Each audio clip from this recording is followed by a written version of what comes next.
सूलियों से हमें गुजरना पड़ा, किस्तों में हमें मरना पड़ा, हालात इतने संगीन थे खून लफ्जों में भरना पड़ा। राजस्थान के बेरोजगारों के साथ कुछ ऐसा ही हो रहा है। एक परीक्षा रद्द करने की मांग होती है, तब तक दूसरी परीक्षा में बड़ा खुलासा हो जाता है। यानी 5 सालों तक अशोक गहलोत की सरकार ने जो बंटाधार किया है, पता नहीं 5 सालों तक जिन्होंने परीक्षाएं दी है उनकी नौकरी लगेगी नहीं लगेगी, मिलेगी नहीं मिलेगी, यह भी तय नहीं हो पा रहा है। अभी तो न जाने कितनी परीक्षाओं की जांच बाकी है जहां से पंडोरा बॉक्स खुलने वाला है। भजन लाल शर्मा दिल्ली आ रहे हैं और उससे पहले पेपर लीक को लेकर स्पेशल ऑपरेशन ग्रुप एसओजी ने अपना खुलासा कर दिया है। खुलासा जिस बात को लेकर हम कह रहे थे कि एसओजी बार बार कह रही है कि जल्दी ही ईओआरओ मामले में हम सबूत रखेंगे, हमें जानकारी मिल गई है। ये अकेले थोड़ी बहुत जानकारी नहीं है, ये बड़ी जानकारियां हैं जो एसओजी के पास है। और ये जैसे पिछले करीब 8-9 महीने से सब इंस्पेक्टर परीक्षा में फर्जियों को पकड़ने का सिलसिला जारी है, ईओआरओ में जारी रह सकता है। जो दुगनी लिस्ट जारी की गई है उसमें से अभी तक हमारे सूत्रों के अनुसार एसओजी के 18 संदिग्धों को चिन्हित कर लिया गया है और जो 3 पकड़े गए हैं, कुल मिलाकर 21 संदिग्ध के बारे में एसओजी ने पूरी जानकारी इकट्ठा कर ली है। उस दुगनी सूची में से 21 आज या कल में पूरे पकड़े जाने हैं। अब देखिए, मैं बार गहलोत की बात क्यों करता हूं। यह बात छिपी थी क्या कि ईओआरओ परीक्षा में पेपर आउट हुआ है और पेपर लेकर ब्लूटूथ से ये जो पारो कलेरा था और तुलछाराम कलेरा, इन्होंने चोरी कराई। ये कालेर जो दोनों थे वो सालासर में बैठकर तुलछाराम पकड़ा गया और उसने बताया, बीकानेर में 3 एफआईआर दर्ज हुई थी और उस तीनों एफआईआर में तुलछाराम ने बताया कि सालासर में बैठ के हमने ब्लूटूथ के जरिए पेपर हमारे पास मिल गया था, हमने चोरी करवाई है। मगर कमाल की गहलोत सरकार थी। पता नहीं अशोक गहलोत मुंबई गए हैं संभालने के लिए सीनियर ऑब्जर्वर की भूमिका में, वहां के लोग उनकी सच्चाई जानेंगे तो क्या कहेंगे। सब कुछ जानते हुए उन्होंने जांच नहीं की, एफआईआर दर्ज थी। आज एसओजी जो जांच कर रही है वो तभी हो जाती, मगर नहीं की गई जांच क्योंकि पाप को ढकना चाह रहे थे। और यही बात मैं बार बार उठाता हूं कि गहलोत तूने क्या किया। अब देखिए, आप सोच रहे होंगे कि यह भांडा कैसे फूटा। अब जिस तरह सब इंस्पेक्टर परीक्षा में फर्जी पकड़े जा रहे थे तो आरपीएससी को लगा कि ये हमारे साख पर बट्टा है।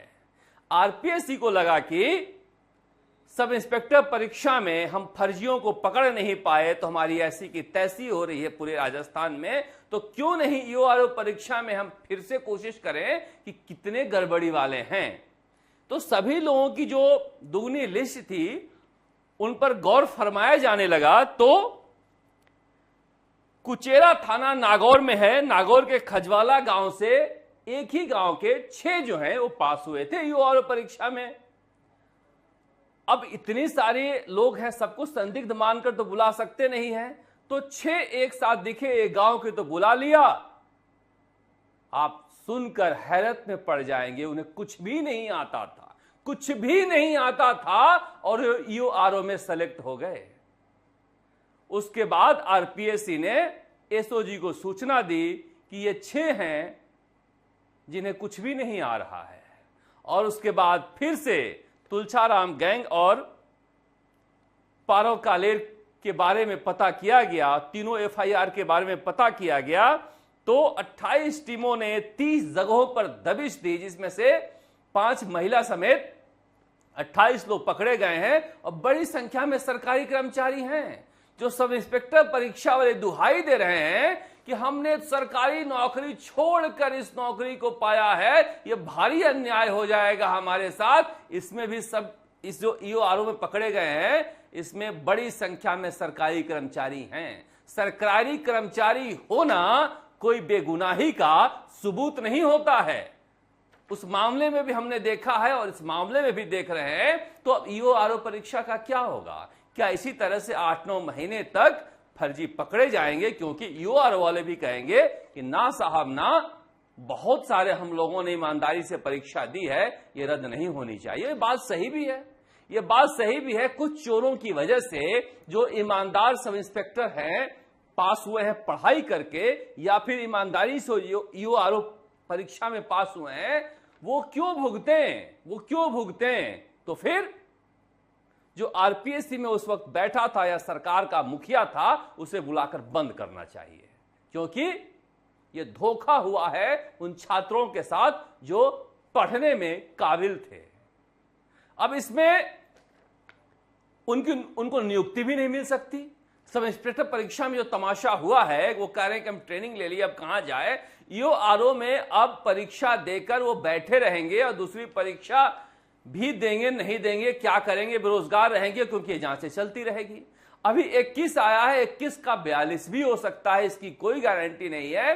क्योंकि जब पेपर ही आउट हो गया था तो वो पेपर कहां कहां बटा है? पूरे राजस्थान में बटा है या एक ही इलाके में बटा है? नागौर और बीकानेर के इलाके में ही बटा है। अब जो लीड मिले हैं उस लीड के अनुसार तो ऐसा लग रहा है कि बड़ी संख्या में ईओआरओ परीक्षा का पेपर आउट हुआ है। क्या यह आरपीएससी से आउट हुआ है? क्या जो रैकेट था जिसमें एसीबी, एंटी करप्शन ब्यूरो, जिसे मैं ऑल क्लीन चिट ब्यूरो कहता हूं, उन्होंने कह दिया था कि हमें कुछ भी नहीं मिला है जांच में, क्या उस जरिए से लीक हुआ था या जहां कोई परीक्षा सेंटर था उससे लीक हुआ था? क्या पहले मिल गया था जो तुलसीराम ब्लूटूथ से ये सारे नकल करवा रहा था? ये इतने सारे सवाल हैं। ये सारे के सारे ढर्रे जो है वही हैं जो सब इंस्पेक्टर परीक्षा में अपनाए गए थे। इसलिए इस परीक्षा का हश्र भी वही होने जा रहा है जो उसका हुआ था। अब सवाल उठ रहा है कि जेईएन का भी होने जा रहा है। जेईएन में जो नौकरी कर रहे हैं उनकी भी जांच होने जा रही है। तो मुझे लग रहा है कि 5 सालों में जो कुछ हुआ उसका दंश राजस्थान के युवा भुगतने जा रहे हैं। अगर भुगत रहे हैं तो फिर क्या अशोक गहलोत को माफी दी जा सकती है? पता नहीं। भजन लाल सरकार को फैसला करना है कि इन परीक्षाओं को लेकर क्या फैसला लेना है। छात्र उम्मीद लगाए बैठे हैं, विदेश यात्रा से लौट रहे हैं, वो दिल्ली पहुंच जाएंगे आज, और उम्मीद की जा रही है कि जब वो जयपुर आएंगे तो कमेटी की रिपोर्ट पर फैसला लेंगे, ताकि जो ऊहापोह की स्थिति बनी हुई है उससे वहां से निकलें। अब बताइए, मैं देखकर आश्चर्य कर रहा हूं कि इसमें 3-3 एफआईआर दर्ज हुई थी मगर कोई कार्रवाई नहीं हुई थी। तुलसीराम अरेस्ट हुआ तब भी नेटवर्क का खुलासा नहीं हुआ।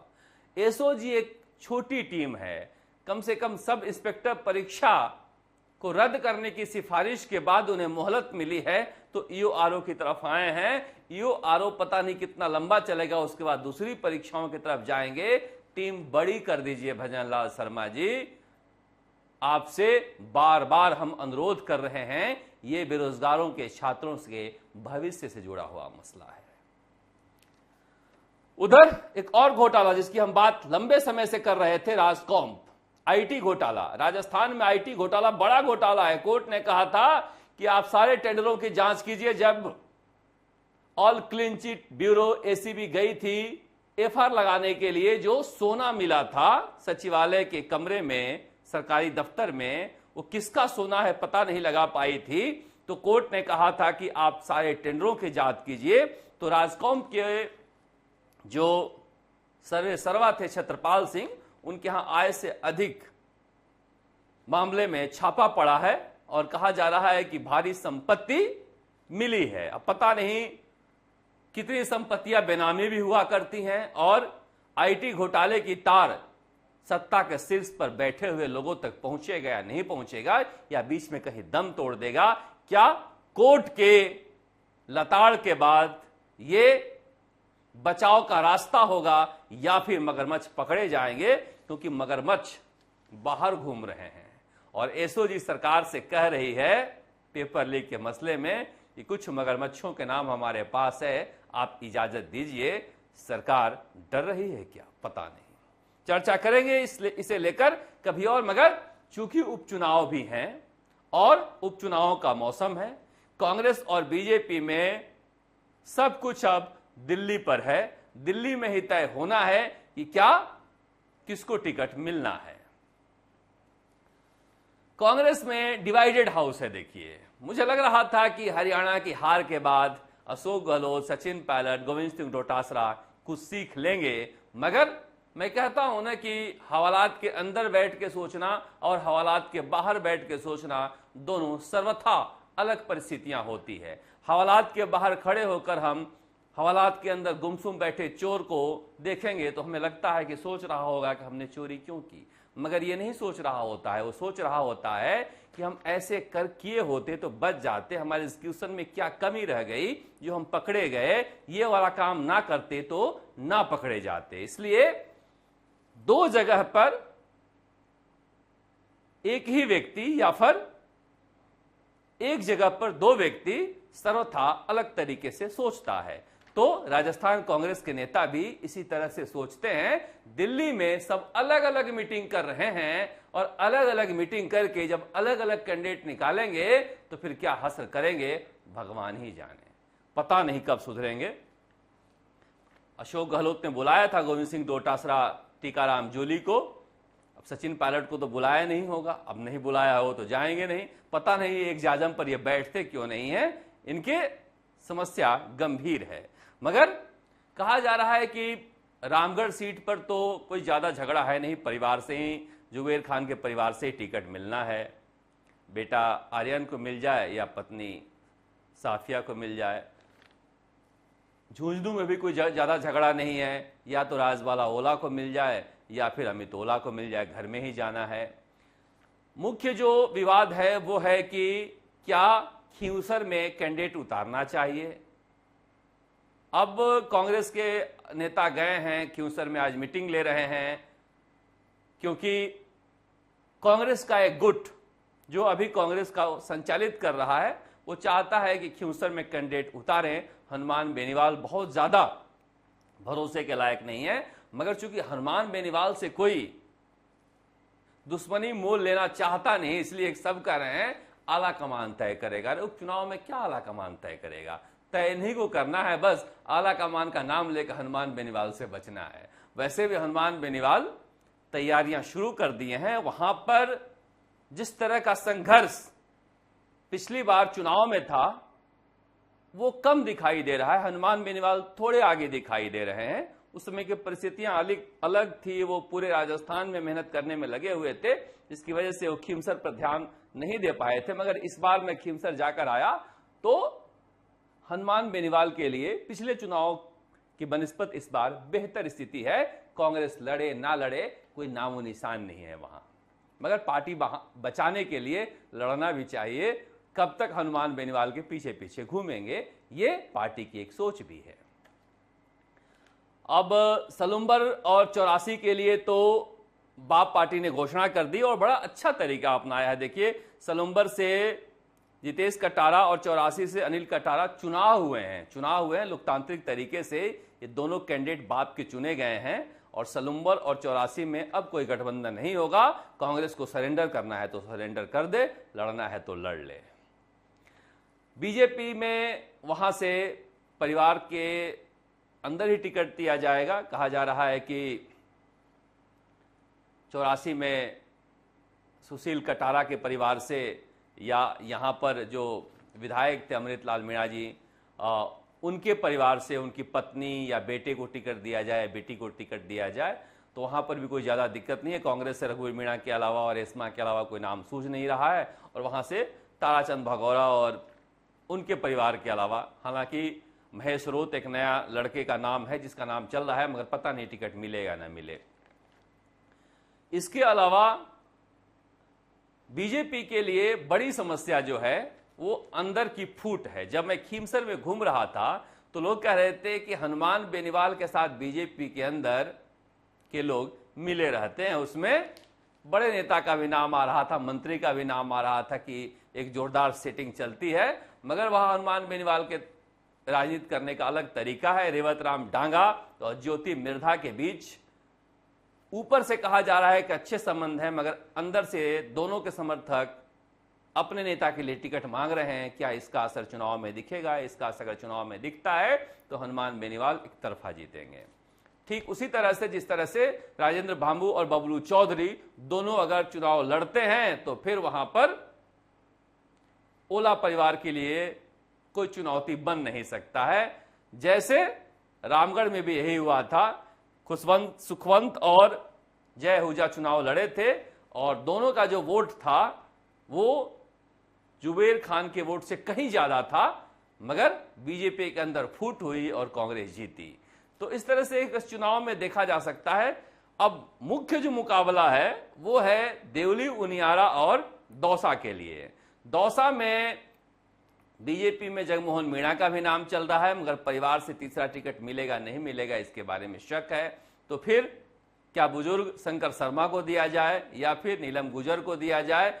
वहां एक कंफ्यूजन है, कोई नया नाम बाहर से भेजा जा सकता है, क्योंकि दौसा को बहुत सेफ सीट मान के बीजेपी चल नहीं रही है। मान के चल रही है कि कांग्रेस प्लस में है, मगर हम कोई बड़ा उलटफेर कर सकते हैं अगर कांग्रेस के पास अच्छा कैंडिडेट वहां नहीं है तो। और मुरारी लाल मीणा बता नहीं रहे हैं कि कैंडिडेट कौन होगा। कह रहे हैं मेरे परिवार से मेरी पत्नी और बेटी तो नहीं होगी, तो कौन होगी? तो कह रहे हैं 25 हैं। अब 25 में खेल खेलोगे तो नुकसान भी हो सकता है। देवली उनियारा में बीजेपी तय मान के चल रही है कि हम गुजर को टिकट देंगे। अब उसमें राजेंद्र गुजर हो, सीताराम पोसवाल हो, या फिर सुनीता बैसला हो, विजय बैसला हो, या फिर जब गुजर वोट नहीं मिलेगा सचिन पायलट की वजह से तो क्यों न प्रभुलाल सैनी को दे दें। कांग्रेस से कौन लड़ेगा, ये एक बड़ा सवाल है। वहां पर नरेश मीणा का नाम चल रहा है, राकेश मीणा का नाम चल रहा है, नमो नारायण मीणा का नाम चल रहा है, राम नारायण मीणा का नाम चल रहा है, और कल से एक नया नाम आया है ओपी मीणा का। वो भी कहा जा रहा है कि हरीश मीणा और नमो नारायण मीणा के भाई हैं, वो कांग्रेस चुनाव लड़ सकते हैं। तो भी वहां पर एक कहा जा सकता है कि कांटे का मुकाबला हो सकता है। अब क्या कांग्रेस दौसा में भी, देवली उनियारा में भी और सलूम्बर में भी तीनों जगह सिर्फ मीणा उतारेगी, या फिर कोई गुजर भी उतारा जा सकता है? क्योंकि कांग्रेस से वहां पर धीरज गुजर और प्रहलाद गुंजर ही मांग रहे हैं देवली उनियारा से, वो भी उतर सकते हैं। दौसा से सचिन पायलट कोई गुजर कैंडिडेट उतार कर जोखिम नहीं लेना चाहेंगे। इसलिए मामला हालांकि फंसा हुआ है, मगर कहा जा रहा है कि कोई ऐसी लहर नहीं है सरकार के पक्ष में न सरकार के खिलाफ, न कांग्रेस के पक्ष में न कांग्रेस के खिलाफ, जो लोकसभा चुनाव के समय और या विधानसभा चुनाव के समय थी। इसलिए बेहद स्थानीय मुद्दों पर यह चुनाव लड़ा जाएगा और स्थानीय मुद्दों पर जो बेहतर इंतजाम करेगा वो जीतेगा। गोविंद सिंह डोटासरा ने दिल्ली के तर्ज पर इतने नेताओं को प्रभारी बना दिया है, इतने नेताओं के, तो मुझे लग रहा था कि ज्यादा जोगी कहीं मट के उजाड़ ना हो जाए। कैंडिडेट की लिस्ट आई या ना आई, मगर प्रभारी, सब प्रभारी, सीनियर प्रभारी, अंदर का प्रभारी, बाहर का प्रभारी, मीडिया, प्रवक्ता, पैनलिस्ट, लंबे लंबी सूचियां आ रही है। अब कैंडिडेट तय नहीं हो पा रहे हैं तो कुछ तो काम तो करना ही पड़ेगा। मगर ये चुनाव भजनलाल शर्मा के लिए बड़ी चुनौती है। बीजेपी के अंदर के लोग भी तैयार बैठे हुए हैं कि भजनलाल शर्मा का परफॉर्मेंस क्या रहता है। हालांकि देखिए उससे कोई बड़ा फर्क पड़ने वाला नहीं है भजनलाल शर्मा पर, जब तक मोदी और अमित शाह बैठे हैं, मगर सोचने वाले का क्या को रोक तो सकते नहीं। इसलिए भजनलाल शर्मा को बेहतर तरीके से पार्टी के अंदर हर विधानसभा में कांग्रेस से ज्यादा फूट है बीजेपी के अंदर, उस फूट को संभालना होगा, तभी बीजेपी जीत जाएगी। वरना कांग्रेस तो कह ही रही है कि या तो 6-1 या 7-0 से, मगर कांग्रेस 4 सीटों पर चुनाव लड़ रही है। खीमसर, चौरासी और सलूम्बर में तो कोई चांस दिखाई नहीं दे रहा है 7 में से। बीजेपी 7 सीटों पर चुनाव लड़ रही है, कांग्रेस 4 पर। कांग्रेस चाहती है कि 7 में से कम हम 4 जीत जाएं। बीजेपी चाहेगी 1 सीट उसके पास थी, 1 से 2 भी हो जाए, 3 भी हो जाए तो बोनस ही है। कहा जा रहा है कल बीजेपी की सूची आ सकती है और परसों कांग्रेस की सूची आ सकती है। उसके बाद राजस्थान में चुनाव का माहौल बनेगा, मगर हमारी नजर तो लगी रहेगी पेपर लीक को लेकर। ईओआरओ परीक्षा में क्या होता है और सब इंस्पेक्टर परीक्षा को लेकर भजनलाल शर्मा क्या फैसला लेते हैं। आप देखते हैं राजस्थान तक। नमस्कार, जयपुर से शरद कुमार।